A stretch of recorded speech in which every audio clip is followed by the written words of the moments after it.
নমস্কার, আমি চন্দ্রানী গাঙ্গুলি পোদ্দার। আমি কলকাতা থেকে এসেছি। এখানে কন্টিনেন্টাল হসপিটালে ট্রিটমেন্টের জন্য আমি ডক্টর গুরু অ্যান্ড রেড্ডি স্যারের আন্ডারে ভর্তি হয়েছি।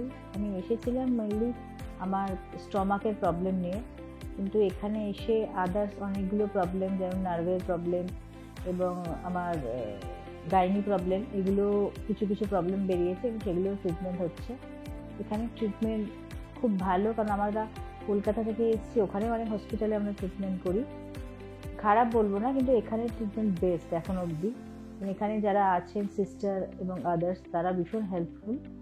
এবং আমি, আমার ফাদার ইন ল, আমার ছেলে এসছে, তিনজনেরই কিছু না কিছু ট্রিটমেন্ট হচ্ছে। এবং এখন অবধি আমি এসছি কালকে, তো এখন অবধি যেটুকু ট্রিটমেন্ট আমি পেয়েছি, বেস্ট ট্রিটমেন্ট। আমার মনে হয় যে কলকাতা থেকে যারা আসতে চায় এখানে গ্যাস্ট্রোলজি নিয়ে, তারা যদি এখানে আসে, কলকাতা থেকে অনেক বেটার ট্রিটমেন্ট এখানে পাওয়া যায়। Thank you Continental hospital.